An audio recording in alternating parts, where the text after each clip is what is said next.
Šodien es pastāstīšu par sēdēšanas pozīciju uz motocikla, stāvēšanu kājās, par visām lietām, kas saistītas ar bremzēšanu, ar sajūgu izspiešanu.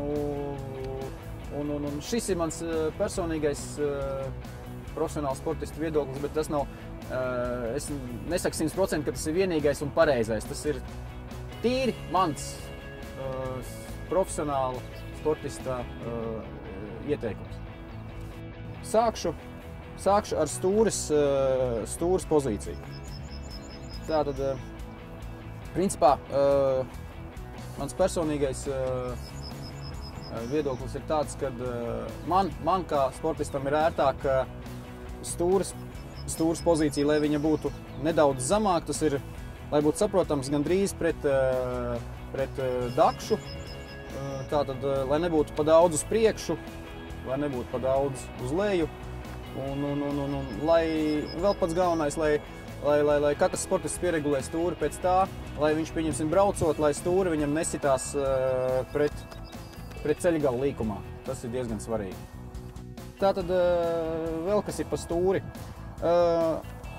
Ir sportisti, kuri ir garāki, ir sportisti, kuri ir īsāki. Tātad mēs varam stūris ir augstāks, ir zemāks stūris, ir stūrei leņķi, kas ir saucamie stūri, varbūt tuvāk braucējiem, varbūt tālāk.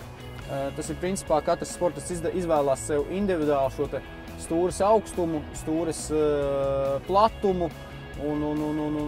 Bet, kā jau es teicu, tātad katram sportistam būtu pats galvenais, lai viņam būtu ērta pozīcija tieši elkoņos, lai nebūtu pa tuvu viņa vai pa tālu. Un tātad braucot būtu svarīgi tas, lai visi stūre, šis te stūres gali līkumā, kad tu brauc iekšā, lai tev viņi nesitās pret ceļgaliem. Izstāstīšu par saucamiem stūres rokturiem, kas tautā tiek dēvēti mūsu slengā par ručkām. Bet, būs rokturi. Tātad rokturi, mēs viņus varam izvēlēties mīkstākus, cietākus, ar cietākiem galiem, mīkstākiem galiem, bet principā tas ir tīri atkarīgs arī no sportista, kā viņš jūtās, vai viņš grib mīkstākus šos rokturus vai cietākus. Tas ir pilnīgi individuāli. Man personīgi vienmēr šie rokturi ir soft, tas ir mīkstākie. Līdz ar to man ir ērta braukšana un šīs te saucamās rievas, kas ir uz rokturiem, es viņus nogriežu, arī nāk bez šīm te rievām, bet tas arī pilnīgi individuāli, kā kuram tā kā izvēle ir liela un plaša. Nākošā pozīcija, pie kā mēs pieskārsimies, ir sajūga svira. Principā tautā viņu sauc par sajūgu hēbeli, bet lai būtu pareizi, teiksim, sajūga svira. Tātad, vispirms sāksim ar regulāciju, kas ir vienmēr pirms brauciena, pirms treniņa, pirms katras braukšanas ar moc. Jāsaregulē šis brīvgājiens, tāpēc ir nopērkam šādi ērtāki šie regulējumi, saucamie, lai tev ir ērti paregulēt, bet tagad arī standarta motocikliem jau nāk, ka tu vari pagrozīt. Tas ir svarīgi, lai būtu šis te brīvgājiens sākot braukt, lai tev nesākās braucot, nesāk sajūgs slīdēt vai pieņemsim, saucās viņš arī piebriest var un viss sacensības beidzās. Tātad tas ir pirmais. Pēc tam katrs sportists pieregulē pēc sevīm šos te saucamos sajūgas sviru, lai šis augstums būtu katram ērtāks, viens liek zemāk, viens liek augstāk, bet, principā, šī te pozīcija būtu tāda arī, lai tev būtu ērti braucot kājās, lai pirksts viens, ar kuru tu spied, var arī spiest sajūgu ar šo te pirkstu. Ir sportisti, kas spiež ar 2 pirkstiem, es personīgi spiežu ar 1 pirkstu, tas ir rādītāja pirkstu. Ja? Tātad, lai šī pozīcija, kad tu nostājies kājās, lai pirksts būtu nedaudz izliekts, tev būs viņu ērtāk kontrolēt un ērtāk spiest, ja būs pa daudz uz leju, tad tev atkal braucot atpakaļ ar moci, varbūt būs ne tik ērti viņam tik klāt, bet tas, es teicu, pilnīgi individuāli, kā kuram sportistam, bet, pēc manas pieredzes man šādi ir visērtāk, un arī liela daļa sportisti brauc ar šādā veidā tiek šī te sajūga svira nolikt. Vēl svarīgi, lai būtu šis te sajūga hebels, tāpēc es izstāstīju sākumā par šo te saregulēšanu, lai, kad tu spied šo te saucamo sviru sajūga, tad pieņemsim, lai tu nospiestu un arī tu vienlaicīgi varētu nobremzēt un motocikls tev nenoslāpt. Ja tev būs šis brīvgājiens svirai par tuvu ies pirkstiem klāt spiežot, tad motocikls vienkārši noslāpst un viss, un tu beidzis sacensības. Nākošā pozīcija pieskārsimies bremžu svirai. Tātad arī bremžu svira ir jāsaregulē šis tā saucamais brīvgājiens. Arī, es domāju, ka liela daļa sportisti individuāli tam pieiet. Mana pozīcija ir, kad šai sajūgas virai jābūt ir arī brīvgājienam, lai tu varētu šīs te bremzes nokontrolēt. Šī bremžu svira man vienmēr stāvēs vismaz 2 mm zemāk, tā, rupi rēķina 2-3 mm zemāk nekā sajūgas vira. Var spiest bremžu sviru gan ar šo pirkstu rādāmo, gan daudz sportisti arī spiež ar šo te pirkstu. Tātad tam nav lielas atšķirības, tas ir pilnīgi individuāli, kā kurš to dara. Ir arī sportisti, kas spiež ar 2 pirkstiem. Nu, tas ir varbūt nedaudz nepareizi, bet tas ir, kā es teicu, individuāli. Katrs. Galvenais, lai nespiež ar visu roku, tas ir galīgi nepareizi. Tātad par aizmugurējo bremžu sviru. Mans ieteikums ir, lai šai bremžu svirai arī obligāti vienmēr vajag apstīties šo te brīvgājienu.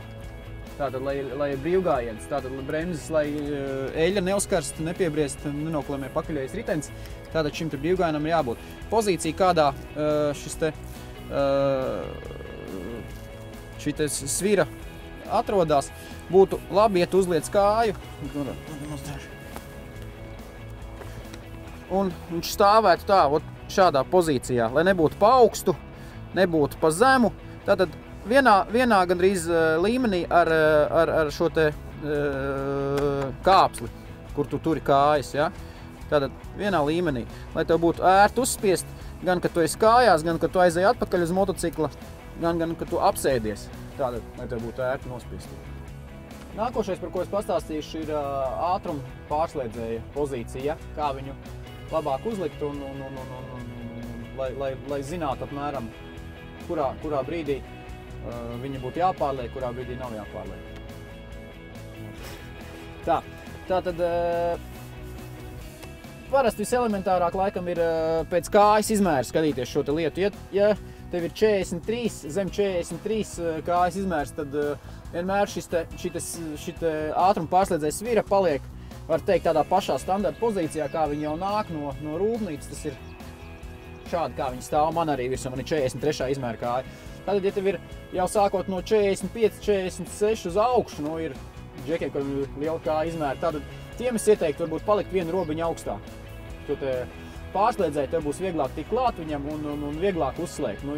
Jo šī ir svarīga lieta tādā ziņā, kad, lai tu arī brauc pa taisno, vai tu brauc pirms leciena vai lecienā gaisā, lai nesanāk brīnum, ka tev izkrīt no ātruma, tu uzsit ar savu kāju pa šo te sviru pārslēdzēju, un tad var notikt visādi brīnumi, tad kūleņs vai vienalga, tas tātad nav vajadzīgs, tātad pareizi pieregulējiet pēc savu kājas izmēra un pēc arī tīri individuāli pēc katra, kā tu jūties.